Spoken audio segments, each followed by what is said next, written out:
TV सत्यमेव व्रतम। महाराष्ट्राचे हित जपण्यासाठी मुख्यमंत्री फडणवीसांच्या नेतृत्वातील सरकार भक्कम। भाजपा गट नेते आमदार प्रवीण दरेकरांचा ठाकरेंना टोला।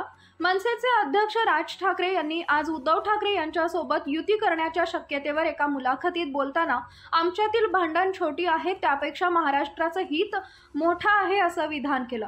त्यावर आता भाजपा विधान परिषदेचे गट नेते आमदार प्रवीण दरेकर यांनी चांगलाच टोला हाणलाय। महाराष्ट्राचं हित पाहण्यासाठी मुख्यमंत्री देवेंद्र फडणवीस यांच्या नेतृत्वाखाली सरकार भक्कम आहे असं दरेकर म्हणाले। माध्यमांशी बोलताना दरेकर म्हणाले की महाराष्ट्राचं हित बघण्यासाठी मुख्यमंत्री देवेंद्र फडणवीस यांच्या नेतृत्वाखाली सरकार भक्कम आहे। हित कशा पद्धतीने जपलं जात आहे हे आपण पाहतोय। विकास गतीनं होतोय। ठाकरे बंधूंना आता एकमेकांची राजकीय गरज निर्माण झाली आहे म्हणून एकत्र येण्याचा प्रयत्न असू शकतो। संजय राऊत हे काल परवा काय बोलत होते हे सर्वांनी पाहिलंय। त्यांचं कुठलंही वक्तव्य स्थिर नसतं त्यामुळे तर गांभीर्याने घेण्याची गरज वाटत नाही। प्रत्यक्षात काय होते हे पाहिल्यावर प्रतिक्रिया देणं होईल असंही दरेकर म्हणाले। ते पुढे म्हणाले की मराठी माणसाचं हित जपण्यासाठी महायुती सरकार भक्कम आहे। महाराष्ट्राचं हित जपण्यासाठी महाराष्ट्र सरकार देवाभाऊ भक्कम आहे। महाराष्ट्रातील जनतेनं निवडणुकीत कोण हित जपू शकतं हे पाहूनच आमच्यावर विश्वास टाकला आणि देवेंद्र फडणवीसांचं सरकार आलंय। महाराष्ट्राच्या हितासाठी तुम्ही भांडणे सोडवत असाल तर त्याचा आनंद आहे, परंतु महाराष्ट्र हिताच्या नावाखाली राजकीय गणित साधत असाल तर महाराष्ट्रातील जनता हे न समजण्या एवढी दूधखोळी नाही। जनतेला कळतंय कोण कसं राजकारण करतंय। महाराष्ट्रातील जनतेचा देवाभाऊच्या सरकारवर महायुती सरकारवर पूर्ण विश्वास आहे। आम्ही ताकदीनं महाराष्ट्राचं हित जपतोय आणि यापुढेही ताकदीनं जपू असा विश्वासही दरेकरांनी बोलताना व्यक्त केलाय।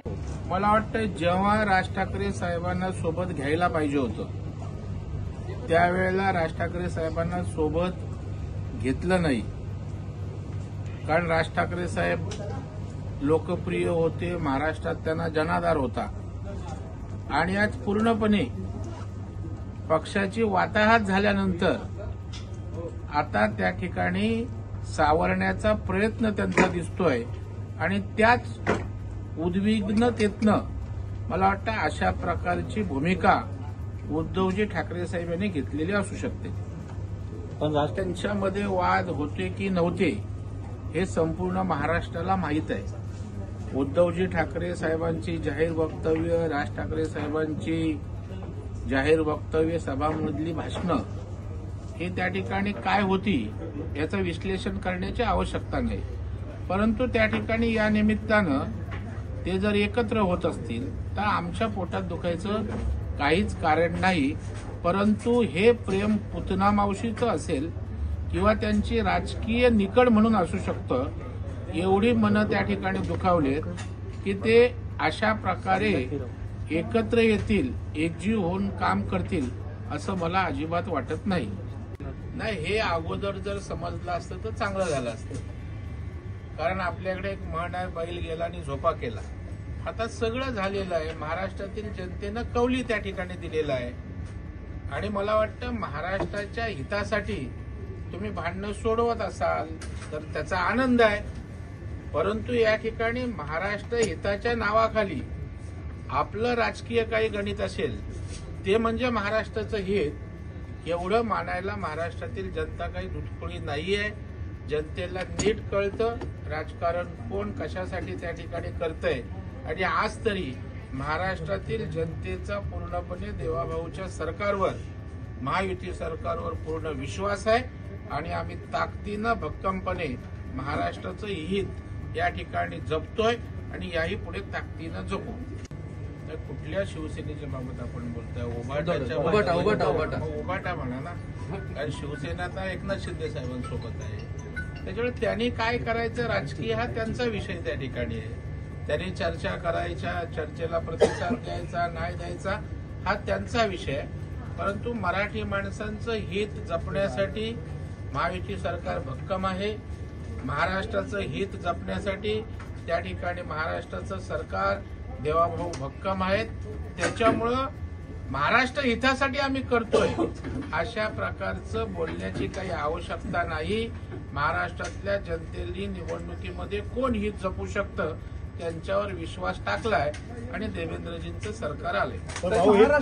खाली काय रिपोर्ट नाही, मी ती मुलाखत पाहिली नाही, ऐकली नाही, कारण बराच वेळ या ठिकाणी आमची बैठक सुरू होती.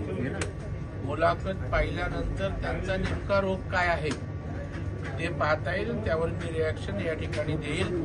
आपण नेमकं काय म्हणाले ते सांगितलं तर त्यावर मी भाष्य की भाजप अशा प्रकारची वेगवेगळी भावना भडकवण्याच्या गोष्टी त्यांच्या सुरू आहेत. कारण विकासाच्या प्रश्नावर ते बोलत नाहीत, मुंबईच्या विकासाच्या प्रश्नांवर बोलत नाहीत, इन्फ्रास्ट्रक्चरवर बोलत नाहीत.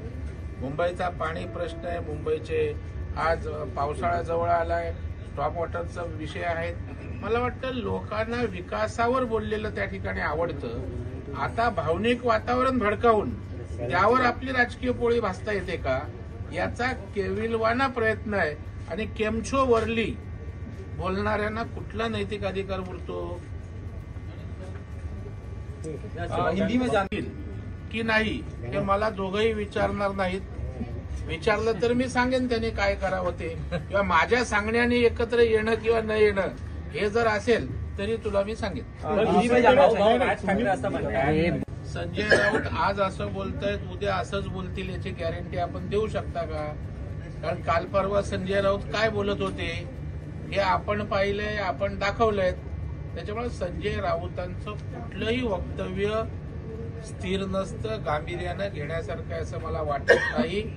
आता प्रत्यक्षात काय होतंय हे पाहिल्यावर आपण मला वाटतं प्रतिक्रिया दिली तर ती योग्य ठरेल. भाऊ मनसेकडून असं सांगणं होतं की आखिर महाराष्ट्र की हित की उनको चिंता है या नहीं मुझे मालूम नहीं सुशांत सर, लेकिन महाराष्ट्र की जनता ने देवेंद्र फडणवीस साहब के नेतृत्व में महायुति को जनाधार दिया है. वो महाराष्ट्र का हित संभाल रहे हैं और इस ताकत से हम लोग संभालेंगे. अभी उनकी राजनैतिक जरूरत होगी, इसलिए इसी तरह एकत्र आने का प्रयास हो सकता है. उद्धव ठाकरे नाही, मला वाटतं महाराष्ट्राचं हित बघण्यासाठी मुख्यमंत्री देवेंद्र फडणवीस साहेबांच्या नेतृत्वाखाली महायुतीचं सरकार भक्कम आहे आणि हित कशा पद्धतीनं होतं हे आपण पाहतोय. विकास गती घेतोय. आता त्यांची एकमेकांची राजकीय गरज आज त्या ठिकाणी झालेली आहे, म्हणून कदाचित अशा प्रकारचा प्रयत्न असू शकतो.